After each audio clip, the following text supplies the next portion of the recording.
Yes, hi. Billy lives in a remote village in Kenya. He traveled 5 times to the German embassy in Nairobi. We wrote letters, as Bien, Moses wrote letters, and he was sent back over and over and over again. His flight was supposed to be on Saturday, and on Friday morning, 1 hour before the embassy closed, he got his notice of refusal. Yesterday, Sarat and I interviewed him so we could, share his story. It's an emotional story, but it is the most important story in this space because he is going to show you that we are able to reach the last mile. But there's also some, not so happy, and it's not such a happy ending. So we do need your help afterwards. But really, a warm applause. Is Billy online? Okay, Billy is not online, but you can give him a warm applause anyway.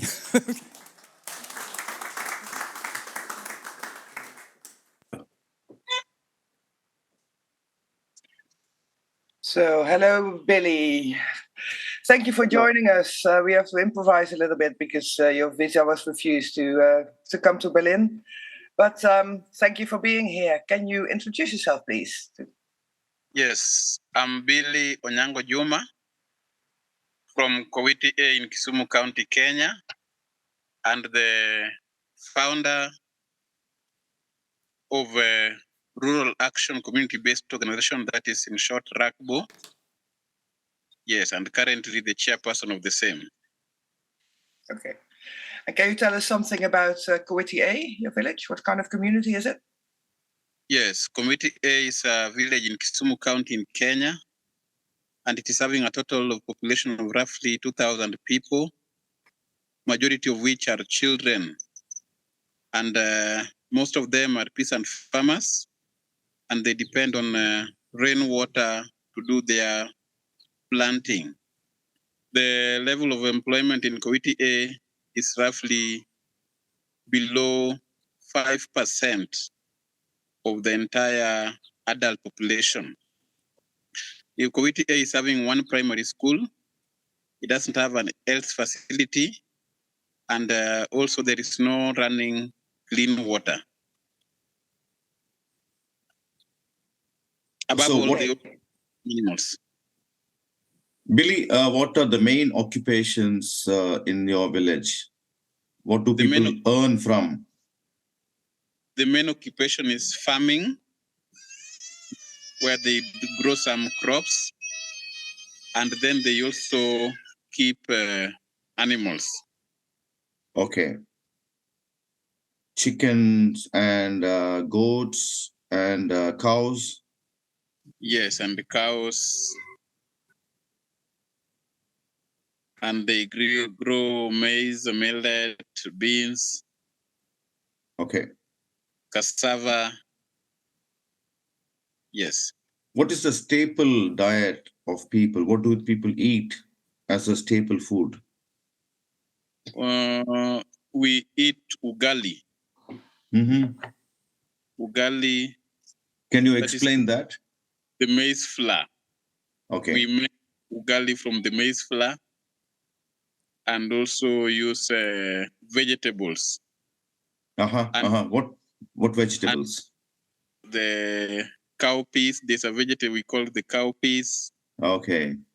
And the sukuma wiki. I don't know how to put that one. The kale. So what is the main source of income for people? As you say, it is farming. In addition to farming, what are the other sources of income people get, and how much do they earn? The other source of income is those who engage in small businesses. Each in a day, somebody can get like Kenyan shillings, that is 200. If you change it into dollar, that is $2. Okay. Yes. Small businesses like selling vegetables. What kind of small businesses are there? Selling vegetables, selling ropes. And doing casual jobs. Casual jobs in terms of labor, right? Casual labor. Exactly. Okay, okay. And how much do you think a farmer would earn? I mean, which will be after each harvest, right? Yes, because we have small farms. Yeah. And because of lack of labor, they tend to do small scale farming. That is mainly for food. Yes, it is majorly subsistence farming. Okay, okay, okay. Not to sell in the market. Not to sell in the market. Okay, okay, okay. So they grow maize and then they consume, right? Yes. For their own consumption, or maybe they sell it in the village? At some point, they do barter trade. Barter trade. Okay, okay. So there is limited availability of cash in the village, right? Very limited. Yes. Okay, okay. Billy, can you just tell us how this project started? This Mission Possible project? The Mission Possible project started in 2020. If I can recall, it was August 2020. And when the Mission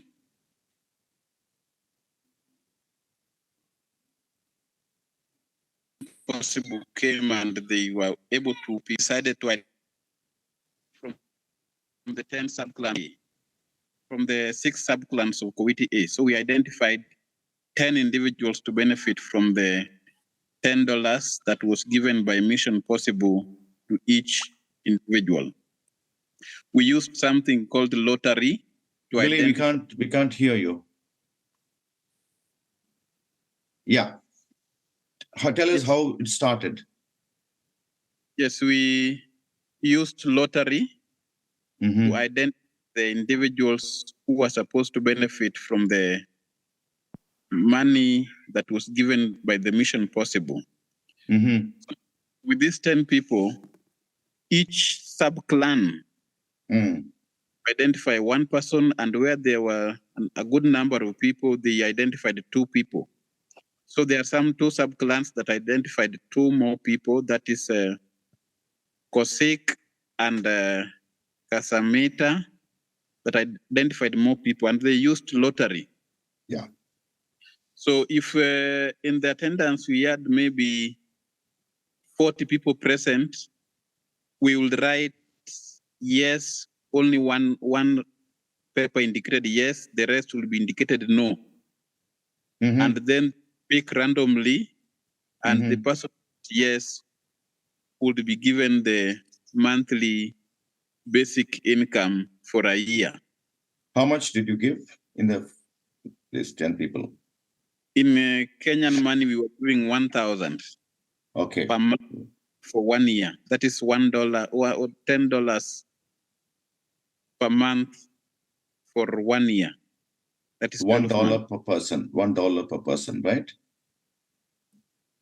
$10. $10 per person. Oh yeah, okay. Yeah, yeah. Yes. Yeah. Hilda? Yeah, so we started with 10 people, $10 a month. And then at some point, impact market came along. Can you explain what's changed at that point? Yes, impact market came along, and then the frequency, remittance frequency changed. The impact market was now giving people money on a weekly basis, and they were giving $7 per week. So at the end of the month, it means people were receiving 7 times $4. That is 7 times 4 is $28. Yeah. Month. And then they also increased the number of the beneficiaries. It was increased from 10 that we were initially having with the Mission Possible to 367 beneficiaries up to the time when we were supposed to onboard more who are interested to be added into the program. Yeah, and they also used blockchain technology. That was new for you and for. Yes, they used the blockchain technology. That is the first experience we had. Through blockchain technology, we were using the USSD code. Mhm. Initially, they wanted only those who are having smartphone to access the money, and we find it was not possible in Kuwaiti A because out of roughly 500 adults, we found only 20 people were having smartphones. And these 20 people were not able to claim using the smartphone simply because of the level of illiteracy and the complications involved. So there was some technical know-how that they were to be engaged to know. So out of the 20 people that were having smartphone, only 2 were able to claim in a smart way using the smartphone. And so finally they found a solution, the blockchain. They came up with an USSD code where everybody in the village was able to claim using the USSD code and having their feature phone. So this one made it very possible for everybody to claim, provided you are having a phone. And if you don't have a phone, provided you are having a SIM card. Yeah. Yes, you're having a SIM card. For example, if I have a SIM card and my wife is not having, is having a phone, then I can put my SIM card in her phone, then I claim the money, then I give her back her phone and have my money, and can withdraw it from the local M-Pesa shop that is roughly maybe 50 meters away from us. So the blockchain made it possible to reach the last mile. Yeah, and even the people without a features phone, because if they had the SIM card, they could use someone else's phone to claim the money and then give back the phone to that person again. Can you name a few immediate effects of the basic income in the village? Because of the unconditionality of the program we had, we never gave them conditions, just like from the 6 characteristics of universal basic income. We had a variety of impact. One of them is people were living peacefully. People were living peacefully with one another and with their families. Another impact is we show people starting small businesses. Because the program was run for 1 year, they were rushing so that when the program ends, you will find them having sustainable businesses running on. The another impact you're having is that some people move to towns. For example, the youths, because when they moved to town to look for employment, they were able to sustain their lives for the period they are in town. So they said, let us go and look for employment. In the meantime, the UBI money from impact market can sustain us when we are still there. Another impact we had is the rate. There was the divorce cases and domestic violence reduced totally in Kuwaiti A. We never had divorce cases for that period because the husband and the wife were working closely with the available resources to do their businesses so that at the end of the program, they remain to be stable. Some of them also confessed of having benefited for the first time in their life. Sorry. For the first time, they got a regular income. It was a sad story that somebody at the age of 50 had never got a regular income. So for the first time, they were able to get a regular income in their lives. Then another thing, those who are practicing agriculture, they were able to buy agricultural inputs. Yes. And when they want to irrigate their farms, they can buy fuel, and they confess that it actually helped them. Yes. So $7 will be like 7,000 Kenyan shillings? Yes, $7 is not 7,000, it is 700. 700 shillings, Kenyan shillings. Okay. Yes. And it brought a big impact since some reduced begging. It reduced. Oh, I begging. can recall a case of a very old man from our area who is having a phone, but people are not calling him. So he decided to give one of the people the phone to keep. And the person would claim the money on a weekly basis. He would only go there to claim to get the money. We asked him, why should you have your phone? Because somebody can make you a call. He said, no, nobody's going to make me a call.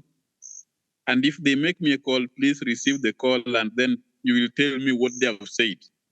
But what is important? Yeah. Yes. So were they getting every Friday, Billy? Yes, some were getting on Friday, some were getting on Monday, some were getting on Tuesday, like that. So, Billy, one question I have is in terms of food consumption, which is so basic for a human being, what happened with food? People were eating different things or more or what? What was happening? Yes, from the experience we had from the shops around, we saw businesses were booming in the small shops. And some even started places where people can eat. Some got a chance to eat what they were not able to eat regularly, meaning there was improved standard. Yeah. Like you find a family could buy bread now. To buy the flour, wheat flour. A family would experience maybe eating meat. So even the children benefited indirectly from the money that the parents received. So you mean the nutrition has improved? Exactly, and everybody was happy. Yeah. I remember you telling me about people have started to have breakfast now. Yes, just to explain on that part, we live in areas where meals sometimes people are not guaranteed of. Sorry, can you tell again? People are not guaranteed of meals. Example, somebody can eat supper and it takes you to the next day lunch. So when they are able to eat consistently, they were now very happy. I have an experience of a girl who was to join university. And the younger ones were suffering because of lack of basic needs. The children could go without food. But because of this thing, they were able to eat regularly. Yes.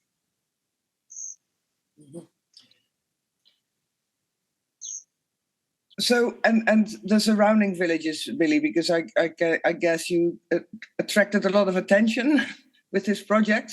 So how did the people in the surrounding villages react to what you were doing in Koiti?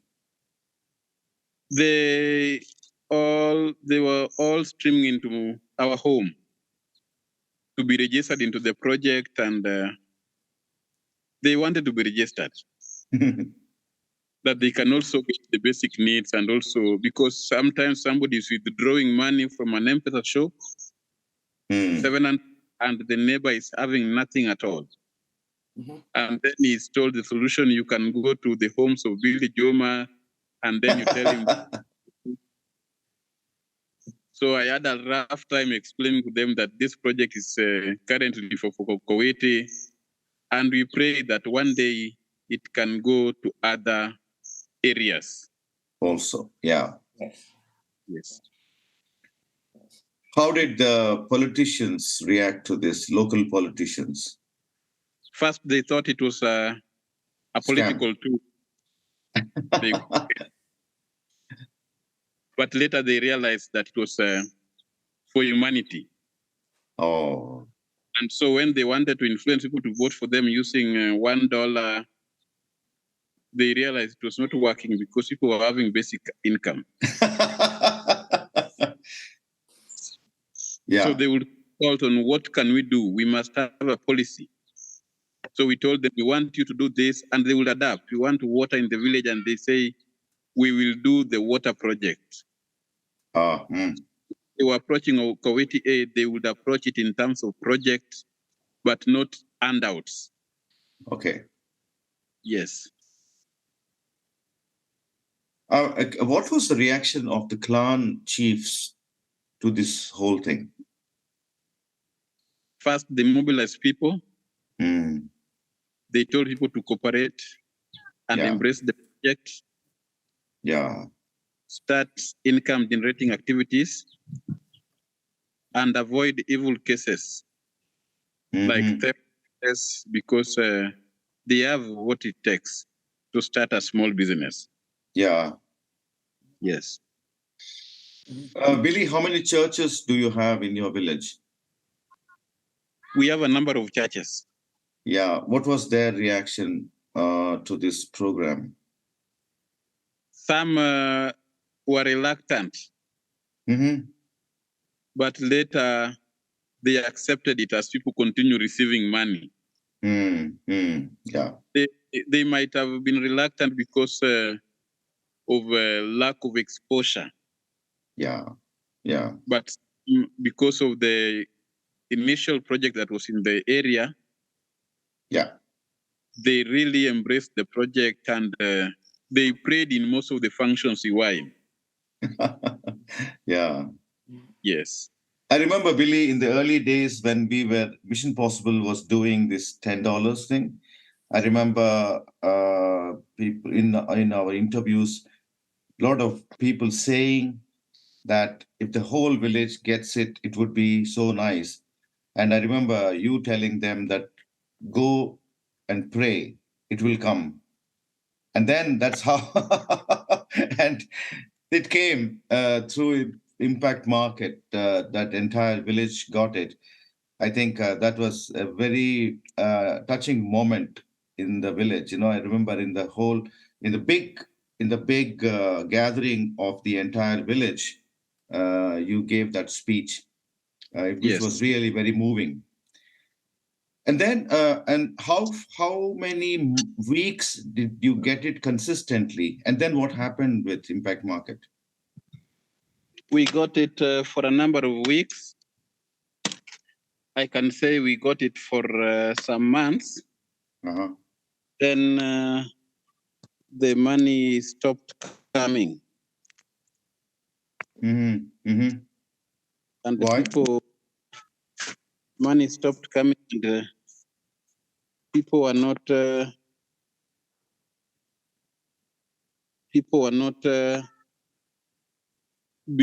not believe that it stopped coming. So continued trying to claim in vain, but so when did it stop? When did it stop? It stopped. When was that? I think more than in May. In May, yes. Okay. But people are still optimistic that it will come back. Even today, they were asking me when they were aware that I was to travel to Germany. So they were having hope that from Germany, they will get the basic income again. And I told them to pray about it because our God is a good God. Absolutely, Billy. Absolutely. Do we have any more time, Hilde, or should we close it here? Yeah, I think we are out of time. Yeah, you have any more questions, Hilde? No, Billy. Yeah, maybe because the money stops. Can you share a few effects of that? What because people initiated a lot of projects, and then the money stopped. Did they get into like serious trouble? Yes, since the money stopped, we have a number of impacts. Mhm. Some people had bought the chicken, some had bought sheep. You will find they are now selling them Oh. before they could multiply. Mm. So that's I've seen the serious impact. I've also seen it affect those who moved to towns. Some came back because they had not found a reliable job. Mm. Mm. The other impact, which is on the positive one, those who started small businesses, they are still continuing. Mm. Only that their prayer was that the program continue so that they get boosted and get familiar with the environment. Yeah. So I told them we continue praying that it all works well. We have it back because through UBI that goes directly to an individual. There's a lot of transparency in it. There is a lot of freedom, and there is a lot of hope that it brings on them. Yeah. Exactly. Okay, we're working hard to Yeah. help you get the money started again. Thank you very much, Billy. I think you will be here online to answer some questions from the audience as well. And thank you very much, and we'll see you soon. Thank you. Yeah, that will be tomorrow. Yeah. Yeah. I think I'll be available. Yes. Yeah.